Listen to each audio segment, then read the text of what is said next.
If you're hunkered down at home today, doing the right thing and staying out of the public, staying safe, keeping yourself away from the coronavirus, you might find yourself getting a little bored.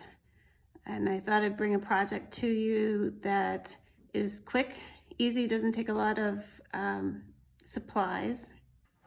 I call this project a Marimekko Moment because it was inspired by a set of dishes that I bought at Target a couple years ago, produced by Marimekko, and a set of 12 gray felt placemats that I bought at IKEA.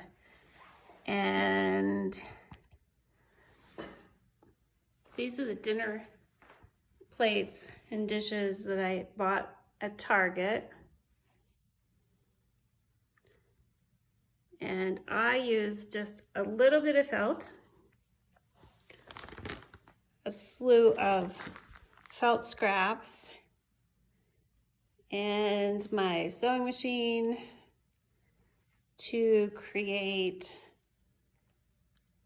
a bunch of placemats. I started this project with felt squares that you can pick up at any craft store or sewing store, and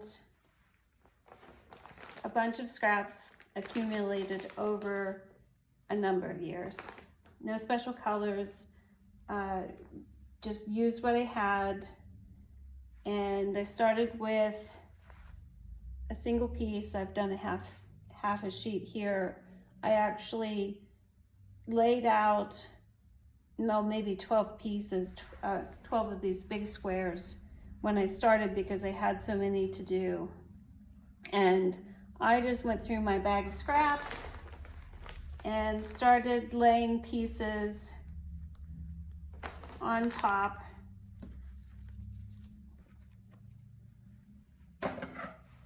Trying to create something that looked bright and pretty, but wasn't too careful about how I did it. Some of the pieces I went ahead and used a little bit of Elmer's glue, glued it down. Definitely didn't use much glue, just enough to tack it in place so that when you go to sew it, it doesn't shift. And made sure it was dry because nothing worse than a sticky sewing machine needle. Now I'll show you how I stitched it.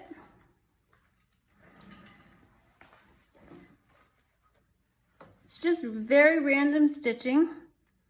I used up a bunch of old thread in bright colors that there wasn't much left on the spool.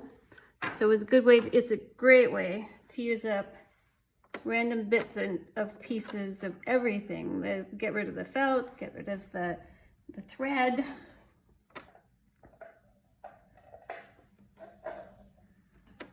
And I start off by trying to stabilize the pieces that are on there without any glue, which all of these are without glue.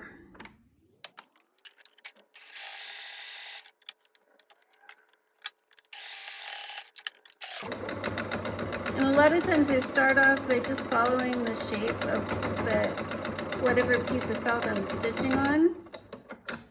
But you don't have to do that. You can go straight across and just do random patterns over top of it. They all turn out looking beautiful.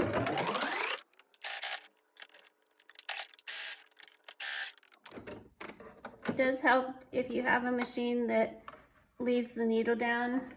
If you can put that setting on, it's easier to pivot and alter your stitch pattern if the needle is always in a down position when it stops. It takes a little less time. And once you get all of the pieces stabilized, then you can really go quickly and just follow the edges.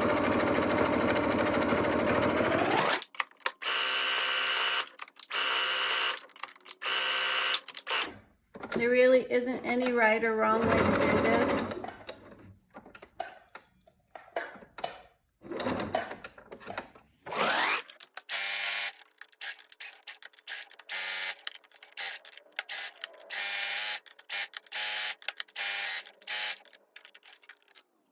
At some point, when you get quite a bit of stitching on,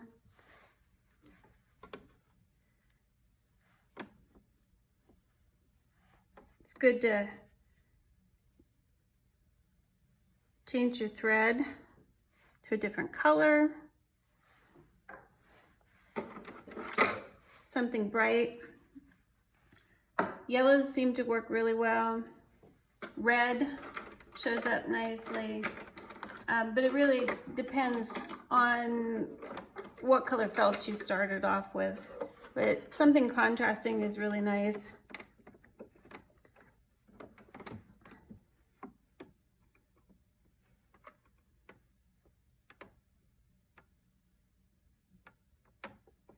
You can add pieces of felt as you go.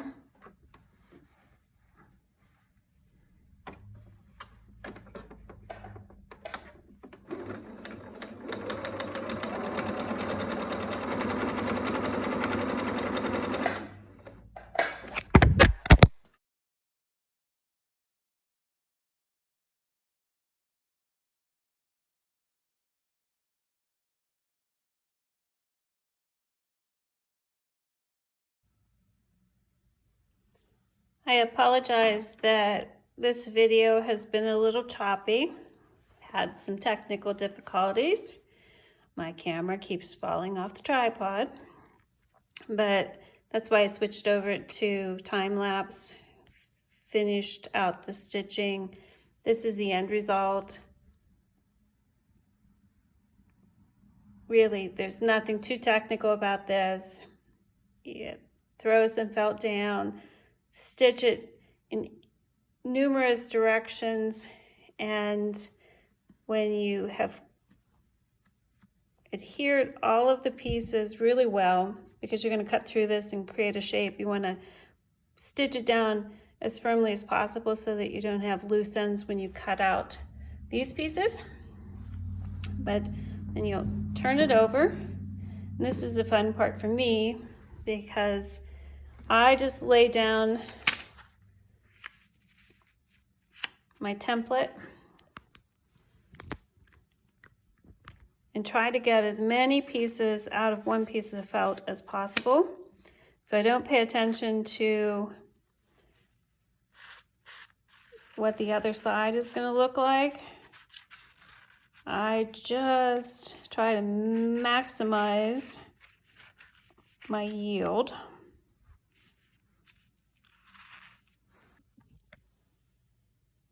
I'm sorry, more technical problems. Figured out that I couldn't show you what I needed to show you if I was holding the camera with one hand. So repositioned the camera and we're back to it. Again, I was starting to tell you that I like to maximize the yield for two reasons: less waste and less sewing. So I trace on the back the template without ever thinking about what it's going to look like on the other side. I let that be random.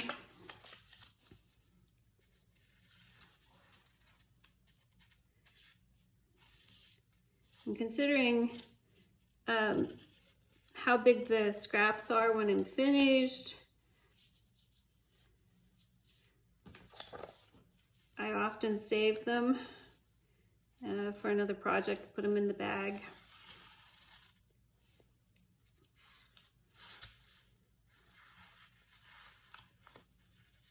From here, all you'll need to do is cut it out, follow around.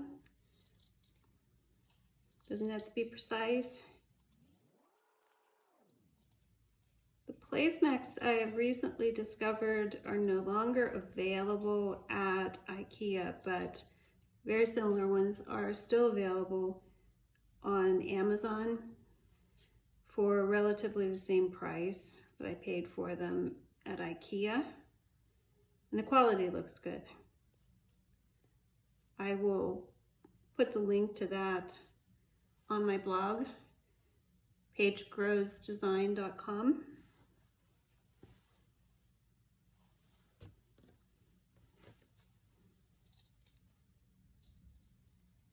And even if you probably don't have the felt placemats and are probably not going out because of the pandemic, but if you have all of these other materials, you can get this done, and the rest of this project, the final piece of this project, is just simply using Aleene's no-sew or Sobo glue and gluing it on the placemat. They are so simple and they are so darling, and I've included photographs of our outdoor table last summer, decorated with the Marimekko plates. We finally had a barbecue and had people over to go swimming, and it really looked pretty.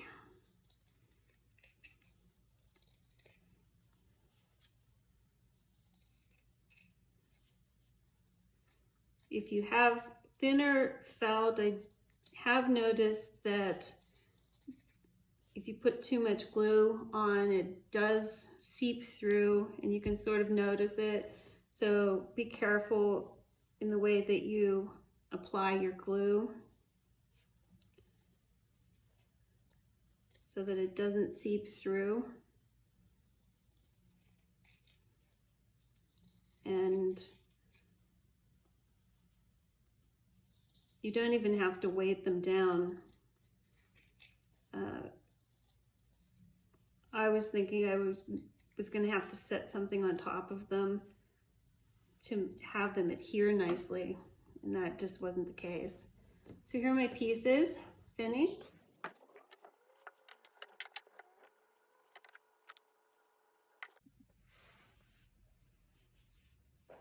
Hopefully this is the last time I have to restart the camera.